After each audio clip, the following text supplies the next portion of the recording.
School of magic season 3 today's title इनाम पुल। फैना एक जनरल थी, इसलिए वो आदर्श और अन्य लोगों को युवा मेडुसा की खोज में हेल्प करने के लिए केवल सैनिक से ही वे अधिक जनशक्ति आवंटित करने का जोखिम नहीं उठा सकते थे, क्योंकि काहिरा अभी भी युद्ध के बीच में था। उनके पास पहले से ही आदमियों की कमी थी। हेडी ब्रेंका के लौटने का वेट करना चाहती थी, क्योंकि उनके लिए मेडुसा के इलाके में उसके साथ घुसना ज्यादा सुरक्षित होगा। भले ही वे किसी परिपक्व मेडुसा से टकरा जाए, फिर भी ब्रेंका को उसे संभालने में सक्षम होना चाहिए। दुर्भाग्य से ब्रेंका के जाने के बाद से उन्हें कोई खबर नहीं मिली। उसने उन्हें केवल इतना बताया था कि वो एक वीक में काहिरा में उनके साथ फिर से मिल जाएंगी, लेकिन तब तक कर्ज निश्चित रूप से और भी बदतर हो जाएगा। जब तक उनकी लाशें वापस ला रही होंगी। आदर्श ने असहाय होकर कहा, ऐसा लगता है कि हम अकेले हैं। आहन ने कहा, ऐसा नहीं है कि हम किसी से मदद मांग सकते हैं। कौन हमारे लिए अपनी जान जोखिम में डालने को तैयार होगा? यूरोपियन यूनिवर्सिटी इंस्टीट्यूट के लोगों ने अपना मन बनाने के लिए संघर्ष किया, लेकिन आखिरकार उन्होंने युवा मेडुसा की भी खोज करने का फैसला किया। यह असंभव था कि वे कर्ज की यात्रा को लंबे समय तक जीवित रख पाते। सौभाग्य से वाणी एक मेंटर थी, जो यह दर्शाता था कि वह कम से कम एक सुपर मैजिशियन तो थे। एक टीचर जो उत्कृष्टता से ग्रेजुएट होने के अभियान पर जाने वाले स्टूडेंटों का प्रभारी था। निश्चित रूप से एक सुपर मैजिशियन था। आखिरकार यूरोपीय विश्वविद्यालय संस्थान के अधिकांश स्टूडेंट अपने सभी एलिमेंटों के लिए एडवांस लेवल तक पहुंच चुके थे। उनकी ताकत आदर्श और उनके दल के बराबर थी, इसलिए समय आने पर वे कुछ हेल्प कर सकते थे। वास्तव में जंगल में अधिकांश मैजिशियनों ने एक संतुलित टीम बनाई, क्योंकि डिफरेंट एलिमेंट डिफरेंट स्थितियों में यूज आते थे। यूरोपीय विश्वविद्यालय इंस्टीट्यूट के इन लोगों को बलि के रूप में साथ लाना कोई बुरा विचार नहीं था। यूरोपीय लोग स्पष्ट रूप से एक मजबूत दुश्मनी रखते थे। वे अपने अंतिम ट्रेनिंग के लिए यहाँ आए थे ताकि वे ग्रेजुएट हो सके, लेकिन अब मेडुसा के कर्ज के कारण उनका जीवन दांव पर था। युवा मेडुसा की खोज के लिए मेडुसा के घोंसले पर अटैक करने की योजना बेसिक रूप से आत्मघाती मिशन था। समूह ने मिस्र के जंगलों में यात्रा करने के लिए आवश्यक आपूर्ति को फिर से भर लिया। क्योंकि वे मुख्य रूप से मेडुसा और गोर्गन के खिलाफ थे, इसलिए मारक दवाएं जरूरी थी। हालांकि हर परिस्थिति में मारक औषधियां यूज नहीं होती। वे आमतौर पर एक घटक के रूप में काम आती। कई तरह के पॉइजन होते थे, इसलिए उन्हें सही एंटीडोट बनाने के लिए परिस्थिति के हिसाब से सही एंटीडोट मिलना जरूरी है। आहन ने पूछा, क्या हमारे बीच सिर्फ एक ही हर्बलिस्ट है? वो हैरान था कि यूरोपियन विश्वविद्यालय इंस्टीट्यूट में एक भी व्यक्ति ऐसा नहीं था जो दवाइयों को मिलाना जानता हो। दवाइयों को मिलाने की विधि ना जानने का मतलब था कि समूह के मेंबरों का जीवन खतरे में पड़ सकता था अगर किसी को पॉइजन दिया जाता, आंतरिक चोटें लगती या संक्षारक पदार्थों की चपेट में आ जाता।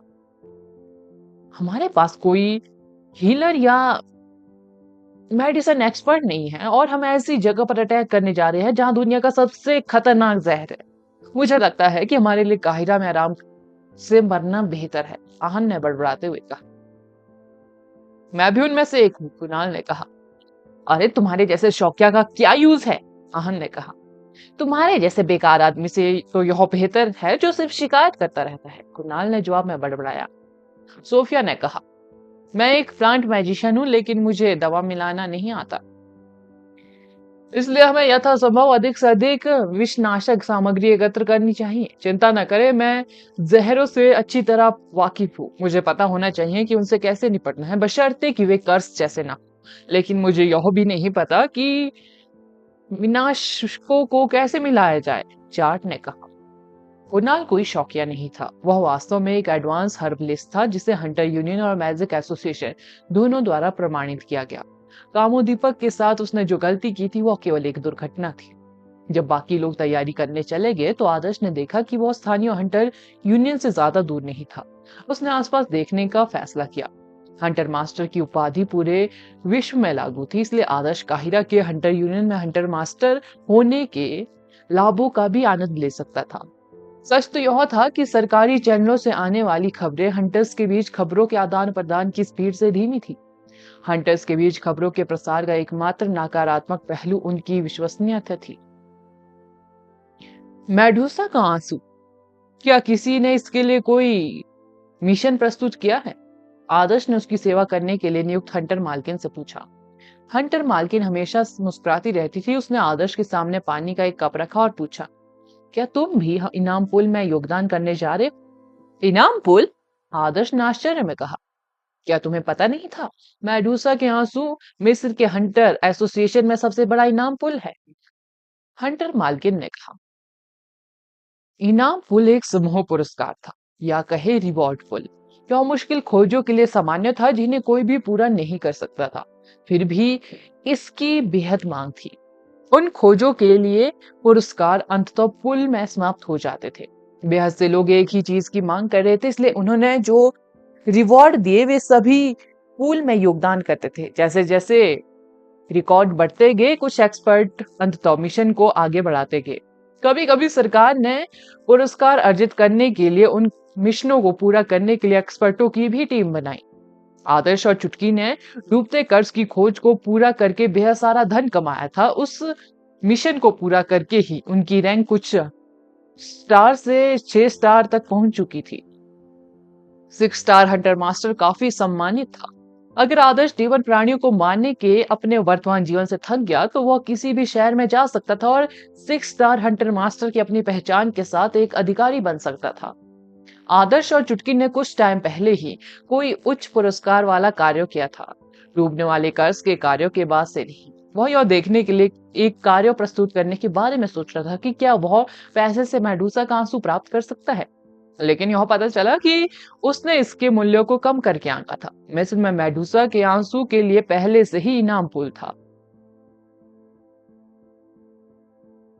अब इनाम पूल में कितनी राशि है? आदर्श ने पूछा। लगभग 3.5 अरब, हंटर मालकिन ने कहा। 3.5 अरब? क्या यह काहिरा में अब तक का सबसे बड़ा रिकॉर्ड पुल है? आदर्श चौंक गया। डूबने के कर्ज के लिए इनाम मेडुसा के आंसू के लिए 3.5 अरब के इनाम पुल की तुलना में कुछ भी नहीं था। आदर्श मदद नहीं कर सका, लेकिन विस्मय में निगला। इनाम पुल का आकार मिशन की कठिनाई के सीधे अनुपातिक था, अन्यथा इनाम पुल क्यों बढ़ता रहा?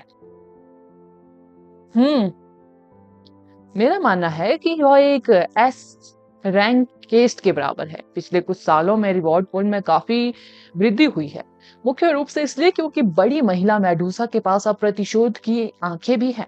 कई मैजिशियनों को कर्ज द्वारा प्रताड़ित किया जा रहा है। दूसरी ओर मेडुसा का आंसू भी किसी व्यक्ति को पेट्रीफाई से रक्षित कर सकता है, ठंड के प्रभावों को कमजोर कर सकता है और मानसिक मैजिक को मजबूत कर सकता है। यह कई मैजिशियनों को बेहद पसंद है, इसलिए इसके लिए उच्च इनाम है। मेरा मानना है कि कुछ सीनियर हंटर इस मिशन को लेने के लिए लुभाए जा रहे हैं। हंटर मालकिन काफी जानकार थी और उसने आदर्श को यह सब विस्तार से समझाया। आदर्श को बेहद आश्चर्य हुआ। उसे उम्मीद नहीं थी कि मेडुसा का आंसू इतना कीमती और उपयोगी होगा। पत्थर बनने से प्रतिरक्षित, मतलब पेट्रीफाई स्किल से बहुत डिफेंस प्रदान करता था। क्या इसका मतलब यह नहीं कि अर्थ एलिमेंट का एडवांस बिल्ड रॉक डीमन की आइस उन लोगों के लिए बेसिक रूप से बेकार था जिनके पास मेडुसा का आंसू था?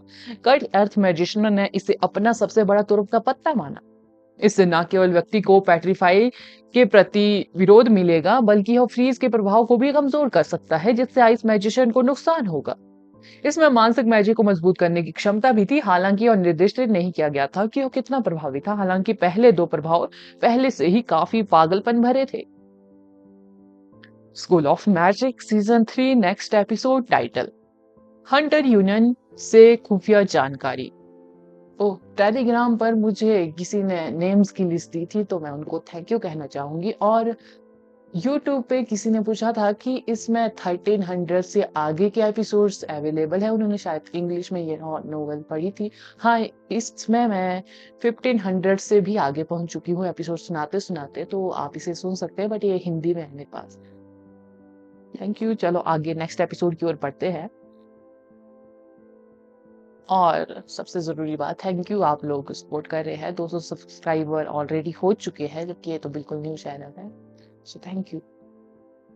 मेरे खाते से यह राशि ले लो और युवा मेडुसा के बारे में जितनी हो सके उतनी जानकारी इकट्ठा करने और मेरे लिए इसे व्यवस्थित करने में मेरी हेल्प करो, बाकी तुम्हारा इनाम है। आदर्श ने एक उंगली उठाई और हंटर मार्किन से उदारता पूर्वक कहा।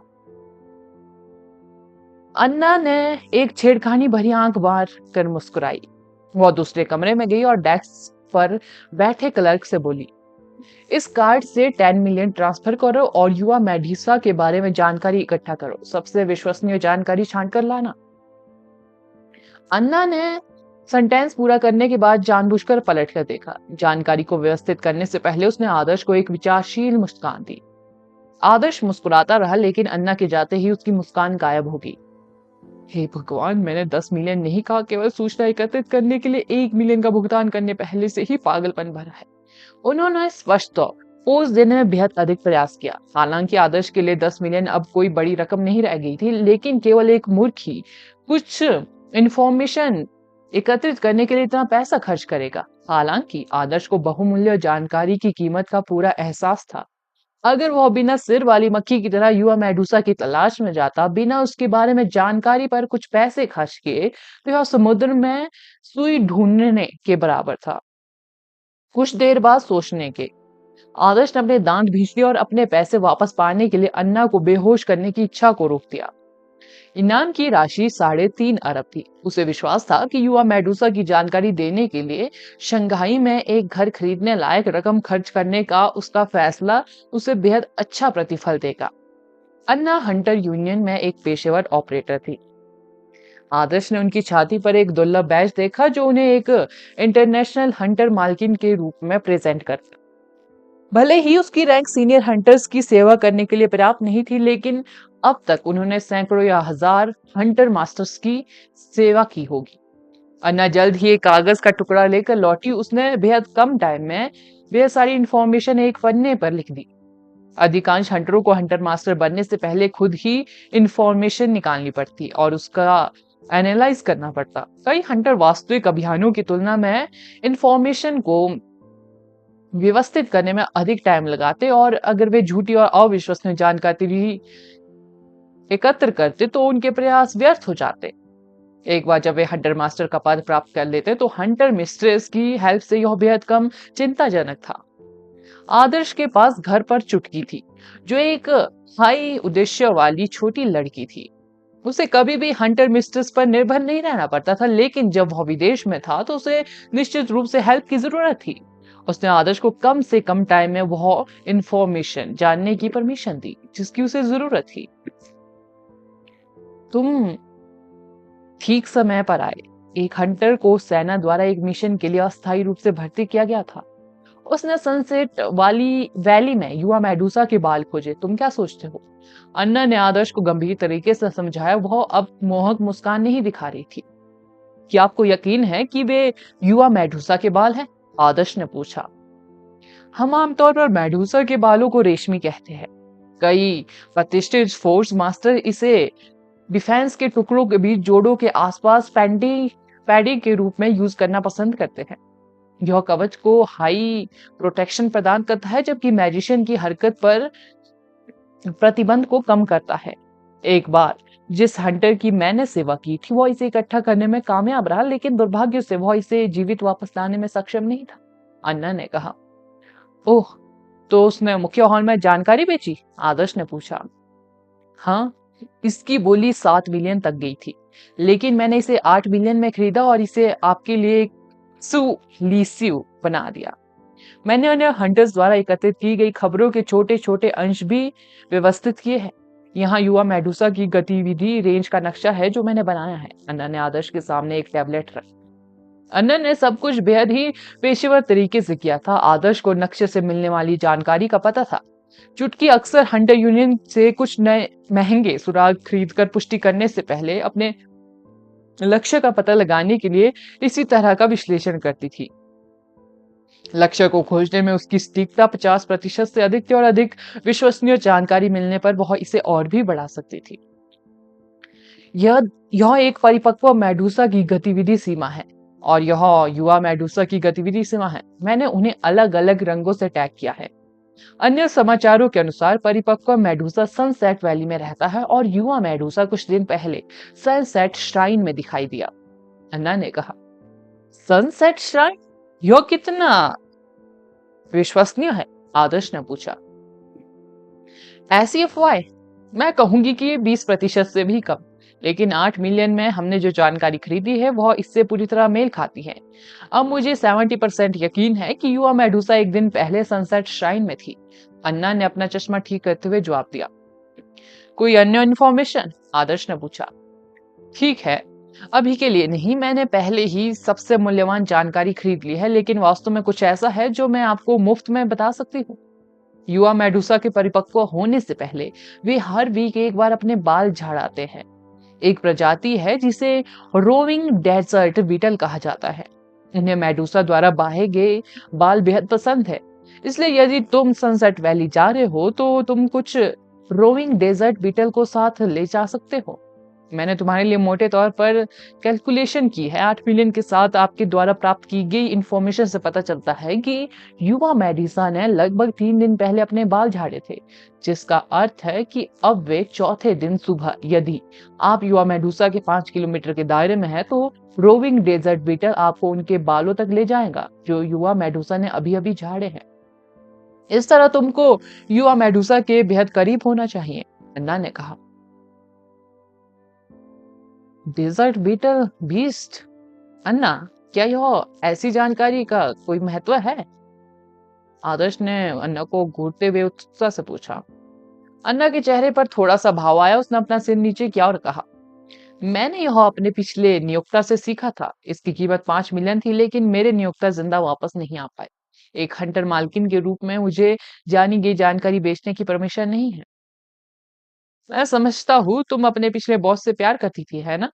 आदर्श ने अन्ना का रिएक्शन देखकर अंदाजा लगाया। नहीं, वह मेरे दोस्त थे, हम 5 साल से साथ काम कर रहे थे। अन्ना ने अपना सिर हिलाया। पता चला कि उसकी पिछली बॉस एक महिला हंटर मास्टर थी। ओह, ओह, उपयोगी जानकारी के लिए धन्यवाद, आदर्श ने जल्दी से कहा।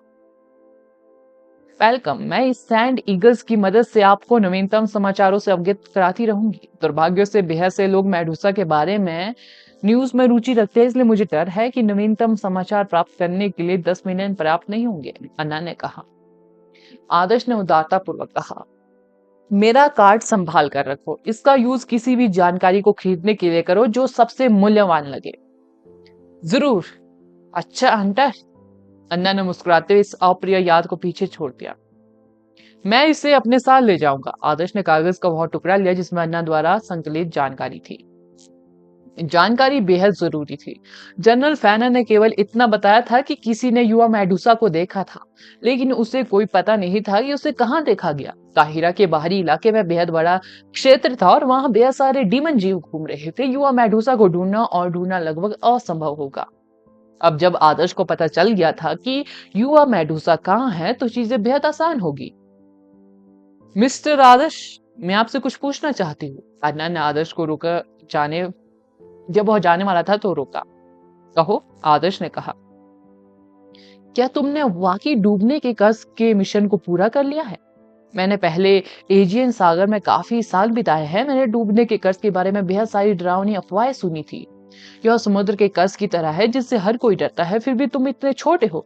ओह, मैं तुम्हारी क्षमताओं पर सवाल नहीं उठा रही हूँ, मैं बस उलझन में हूँ कि तुम समुद्र के इतने बड़े रहस्य को कैसे सुलझा पाए, जबकि इतने सारे सीनियर हंटर सच्चाई का पता लगाने में नाकामयाब रहे। अनंत ने कहा। उसकी आंखों में सच्चाई जानने की तीव्र इच्छा दिखाई दे रही थी। आदर्श ने अनुरोध किया था कि काहिरा के हंटर यूनियन में पहुंचते ही उसे एक हंटर मालकिन से मिलाया जाए। अन्ना वास्तव में काहिरा के हंटर यूनियन में हंटर मालिकों की प्रबंधक थी, इसलिए उसे जल्दी से पता लगाने की मंजूरी मिल गई थी कि आदर्श ने डूबने के कर्ज के मिशन को पूरा कर लिया था। हर हंटर जिसने इनाम पुल के साथ एक मिशन पूरा किया था उसे एक कहानी माना जाता था। अन्ना आदर्श के साथ मैच होने के लिए सहमत हो गई क्योंकि वह उस आदमी से मोहित थी। डूबने के कर्ज के लिए इतना इनाम राशि दुनिया भर से आई थी, ज्यादातर पीड़ितों के परिवारों से, जो नहीं चाहते थे कि किसी और को भी यह दुर्भाग्य झेलना पड़े। यह दान से एकत्रित किया गया इनाम राशि थी। इसे राशि बेहद ज्यादा नहीं थी। इस बीच मेडूसा के आंसू की बेहद मांग थी। दोनों ही वजहों से, इसकी अपनी किस्मत और इस तथ्य की वजह से कि बेहद से लोग मेडुसा के कर्ज से पीड़ित थे। कठिनाई के मामले में डूबने के कर्ज के रहस्य को सुलझाना वास्तव में कठिन था, क्योंकि इसके बारे में कोई सबूत या जानकारी नहीं थी। अन्ना ने पहले अपने इरादे नहीं बताए। जब उसे पता चला कि आदर्श एक बेहद ही मिलनसार व्यक्ति है, तो उसने इसके बारे में पूछने का फैसला किया। इतनी कम उम्र के हंटर मास्टर ने डूबने के कर्ज के रहस्य को कैसे सुलझाया? यह काफी जटिल है। शायद इस मिशन को पूरा होने के बाद हमें इसके बारे में बात करने के लिए कहीं शांत जगह ढूंढनी चाहिए। आदर्श ने अपनी मुहें उठाते हुए प्रस्ताव रखा। अन्ना आदर्श के रिएक्शन से काफी खुश थी। उसने जवाब दिया, जरूर, मैं आपकी खुशखबरी का इंतजार करूंगी। आदर्श ने हंटर यूनियन छोड़ दिया, वास्तव में अपना कार्ड अन्ना के पास छोड़ दिया साथ में। ऐसा नहीं था कि आदर्श को पैसे की परवाह नहीं थी, लेकिन वह इस बात से प्रभावित था कि अन्ना कितनी गंभीर पेशेवर थी। उसने जो गतिविधि मानचित्र बनाया, उसकी स्पीड और उसे आवश्यक जानकारी प्राप्त करने में डिसीजन चुटकी के बराबर था। चुटकी मिस्र की स्थिति से परिचित नहीं थी, लेकिन अन्ना परिचित थी। हंटर मालकिन की मदद से इस मिशन को पूरा करने की उसकी संभावना अधिक होगी। आदर्श केवल सटीक जानकारी पर पैसा खर्च करने को तैयार था। अगर उसने केवल 10 लाख खर्च किए होते तो उसे गंभीरता से संदेह था कि वह अंत में युवा मेडुसा के पैर के बालों का एक भी कतरा नहीं ढूंढ पाएगा। आदर्श को इस बात की चिंता नहीं थी कि अन्ना बिना उसकी परमिशन से उसका पैसा खर्च कर देगी। एक हंटर मालकिन जो 6 स्टार हंटर मास्टर की सेवा करने के लिए योग्य थी, वह किसी देश के वित्त मंत्री नियुक्त होने के योग्य थी। वे स्पष्ट रूप से उन चीजों की सूची बनाते थे जिन पर उन्हें पैसा खर्च करना होता था। वे कभी भी अपने ग्राहक के पैसे को किसी बेकार चीज पर खर्च नहीं करते। एक हंटर मिस्ट्रेस जो अपने क्लाइंट के पैसे बर्बाद करती है, वो हंटर मास्टर की सलाहकार बनने के योग्य नहीं होती। हंटर यूनियन की दुनिया भर में कई शाखाएं थी और इसका प्रबंधन हमेशा हंटर मिस्ट्रेस की नैतिकता पर सख्ती से नजर रख रहा होता है। हालांकि बेहद से हंटर्स हंटर मिस्ट्रेस को खिलौने के रूप में देखते थे, फिर भी बेहद सारे प्रभावशाली और पेशेवर हंटर मिस्ट्रेस थी। अन्ना स्पष्ट और पेशेवर किस्म की थी। School of magic season 3 title, roving desert beetles. European university institute के लोग एक आलीशान क्लब में वेट कर रहे थे। कुणाल एंटीडोट तैयार करने में लग गया, जबकि हेडी उन डीमन जीवों की प्रजातियों के बारे में जानकारी इकट्ठा करने में बिजी थी जिनका सामना वे साहसिक कार्यों के दौरान कर सकते थे। उन्हें इस बात का कोई आइडिया नहीं था कि यूरोपियन यूनिवर्सिटी इंस्टीट्यूट के लोग क्या कर रहे थे। शायद वे भी अपने सोर्सों से जानकारी इकट्ठी कर रहे होंगे। यह गोल्डन रोज कबीले द्वारा प्रबंधित एक क्लब है। आप इसे मुख्य शहरों में पा सकते हैं, जहां विश्वसनीय और सक्षम मैजिशियनों का एक नेटवर्क है। मुझे विश्वास है कि कोई जल्द ही युवा मेडुसा के बारे में जानकारी हमें देगा। फैरो चमड़े के सोफे पर बैठा हुआ सिगार पी रहा था। ऐसे समय में वह व्यक्ति शांतिपूर्वक और शिष्टापूर्वक व्यवहार करना पसंद करता था। टैक्सेडो पहने क्लब का एक मैनेजर कुछ जानकारी लेकर आया। युवा मास्टर, हमें मैजिक एसोसिएशन के लोगों से कुछ खबर मिली है। किसी ने एक परिपक्व मेडुसा को युवा मेडुसा के साथ देखा है। उन्हें आखिरी बार बार्गो लैंड के आसपास देखा गया था। फैरो हमेशा की तरह प्रभावशाली है। शक्ति होने से हम वास्तव में बेहद सी परेशानियों से बच सकते हैं। इस बीच कोई व्यक्ति बिना किसी उपयोगी काम के एक सिरहीन मक्खी की तरह घूम रहा होता है, गैल्बा ने हंसते हुए कहा।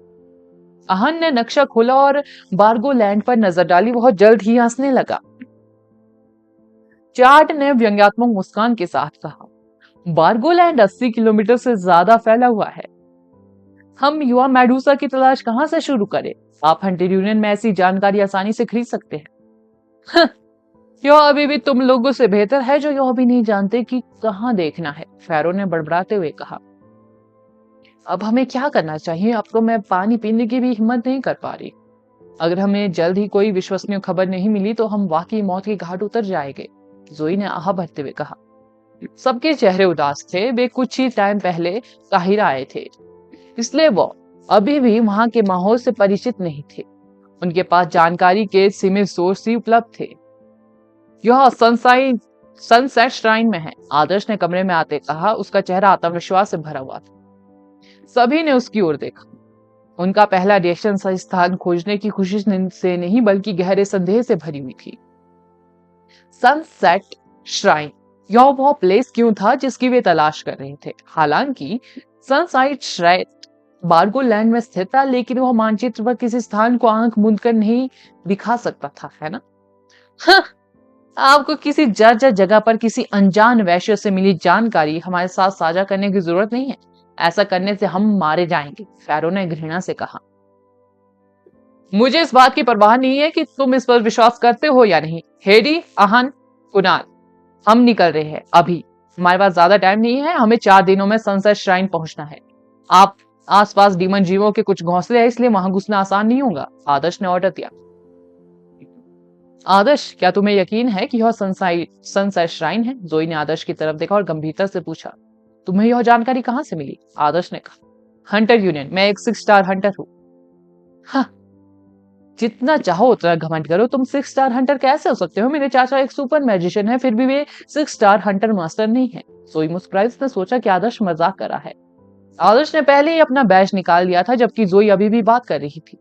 हंटर बैज को नकली बनाना असंभव था, उस पर लगे स्टार्स ही एकमात्र सबूत थे जिसकी उसे जरूरत थी।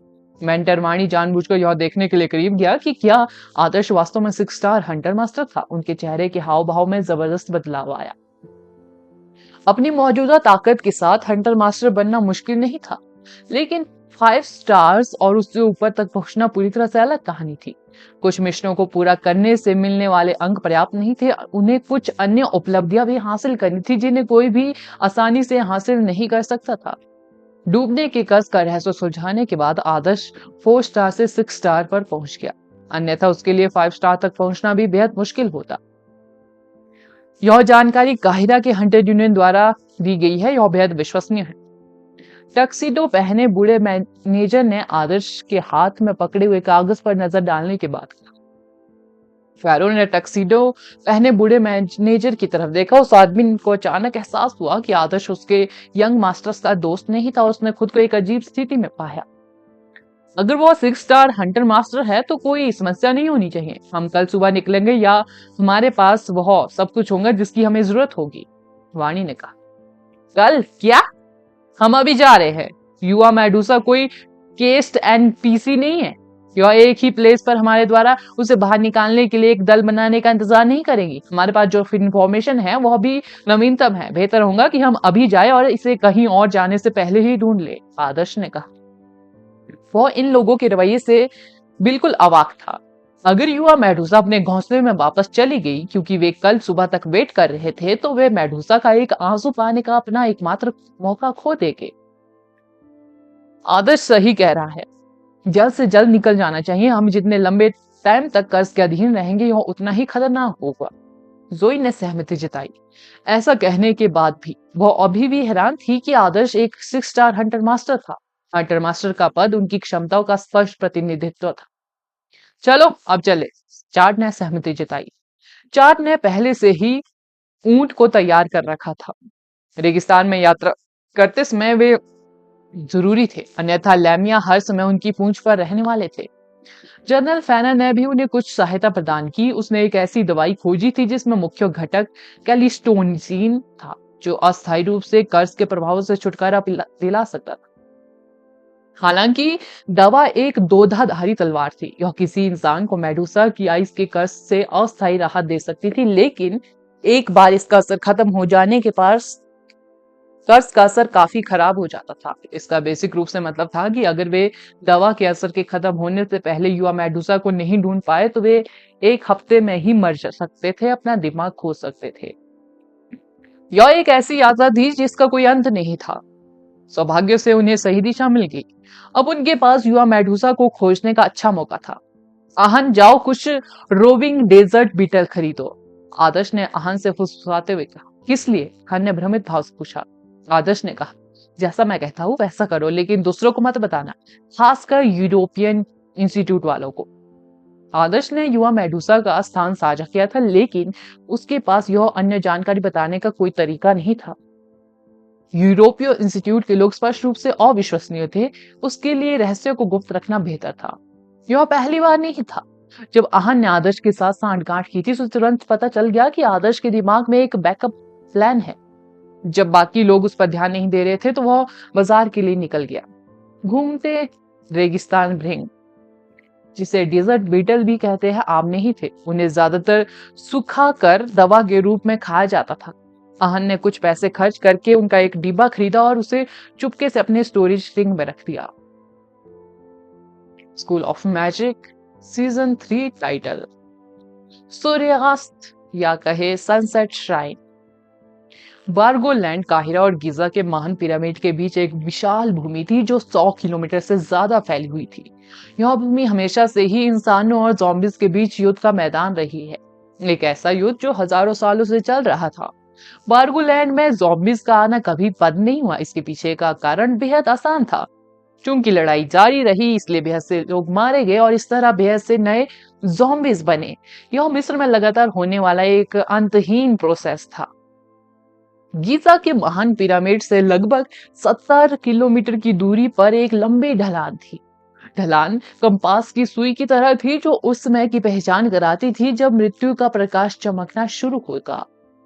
हर सूर्यास्त के समय यदि कोई व्यक्ति सनसेट वैली के किनारे पर खड़ा होकर ऊपर देखता तो उसे सूर्य का प्रकाश पूरी घाटी में फैलते हुए दिखाई देता, जिससे वह एक चमकते हुए सुनहरे समुद्र जैसा दिखाई देता।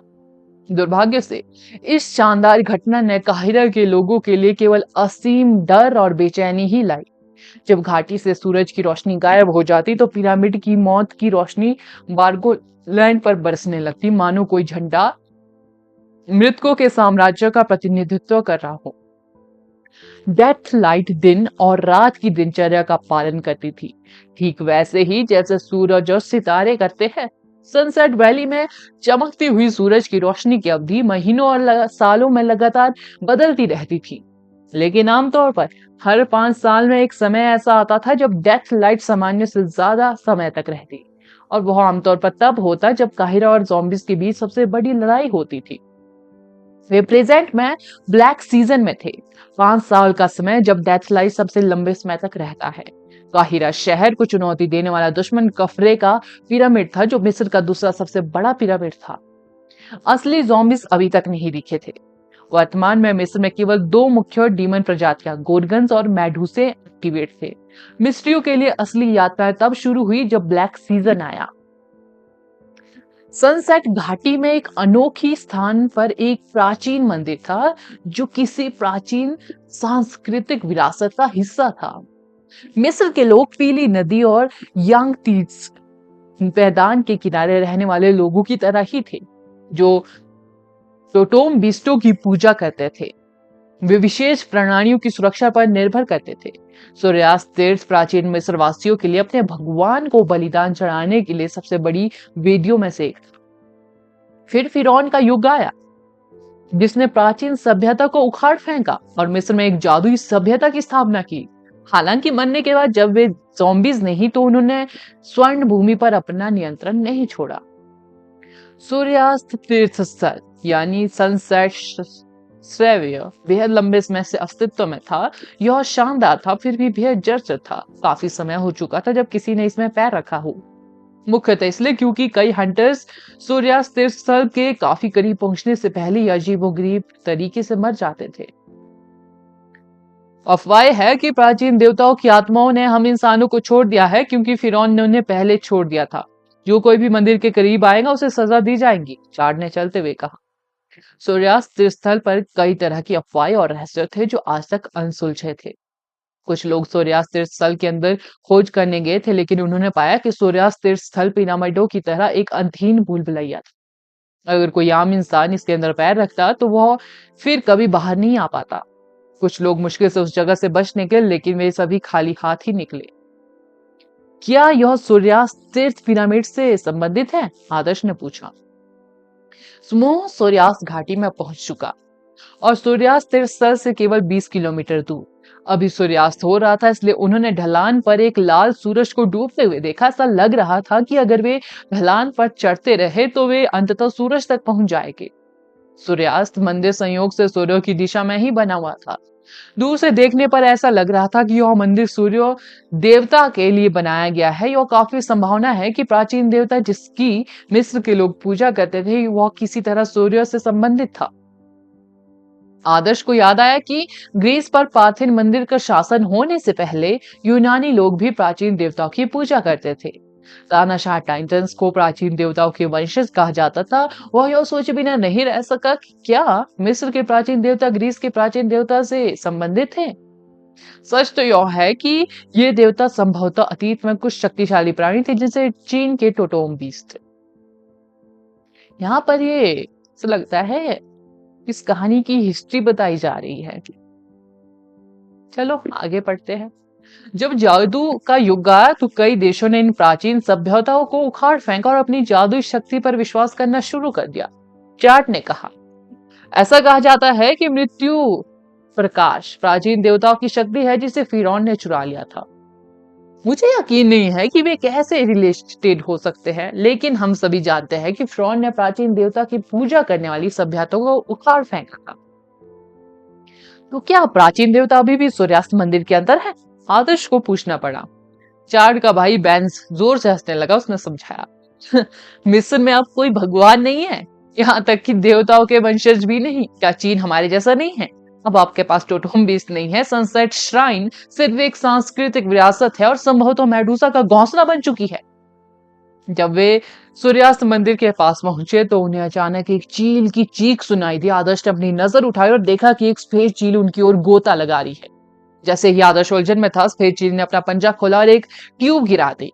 आदर्श को बाद में याद आया कि उसे हंटर मिस्ट्रेस की मदद मिल रही थी, जो उसे दूर से हेल्प दे रही थी। वह मैसेंजर ईगल्स के जरिए तुरंत ही अपनी ताजा मिशनों को उसके पास पहुंचा देती थी। बार्गोलैंड में मोबाइल कवरेज नहीं था। मोबाइल फोन यहाँ केवल घड़ी और टॉर्च लाइट के रूप में काम आता था। टैक्स भेजने का एकमात्र तरीका यही प्राचीन तरीका था। डीमन प्राणी मैसेंजर ईगल्स पर अटैक नहीं करते थे, इसलिए वे जंगल में यात्रियों को मैसेज पहुंचाने के लिए एकदम सही थे। आदर्श ने ट्यूब खोला, अंदर एक दस्तावेज था। इसमें क्या लिखा है? आहन ने पूछा। इसमें कहा है कि सनसाइड श्राइन के नजदीक लोगों के मरने की अफवाह सच है। जो कोई भी सनसाइड श्राइन के 3 किलोमीटर के दायरे में आएगा उसकी लाशें सड़ने लगेगी। उन्हें इसके पीछे की वजह का पता नहीं चल पाया है। वो हमसे ज्यादा सावधान रहने के लिए कह रही है। आदर्श ने हंटर मिस्ट्रेस अन्ना से जानकारी पढ़कर सुनाई। शायद वे सिर्फ बढ़ा चढ़ाकर बता रही है, टीचर वाणी ने आश्चर्य से कहा। आदर्श ने अपना सिर हिलाया। उन्होंने दस्तावेज से जुड़ी एक तस्वीर वाणी को दिखाई। वाणी ने उस पर नजर डाली और हंटर के बुरी तरह सड़े हुए शरीर की तस्वीर देखी। वो इतना सड़ चुका था कि उसके चेहरे पर सिर्फ उसकी आंखें ही बची थी। फोटो का मतलब है कि अफवाह सच है। 3 किलोमीटर। क्या हम अब सूर्यास्त मंदिर से 3 किलोमीटर के भीतर है? कुणाल ने कहा। लेकिन इसका क्या कारण हो सकता है? चलो इस बारे में बाद में सोचते हैं। अगर प्राचीन सभ्यता कुछ हजार साल पहले गायब होगी है तो यह संभावना नहीं है कि इतना मजबूत कर्स अभी भी आसपास है। इसके अलावा क्या मेडुसा वहां एक्टिवेट नहीं है? मुझे संदेह है कि प्राचीन देवता उनके प्रति विशेष रूप से अनुकूल है। आदर्श ने आगे बढ़ने का फैसला किया। नई जानकारी के कारण उसने संकोच नहीं किया। अगला एपिसोड जानने के लिए बने रहे मेरे चैनल के साथ। Thank you.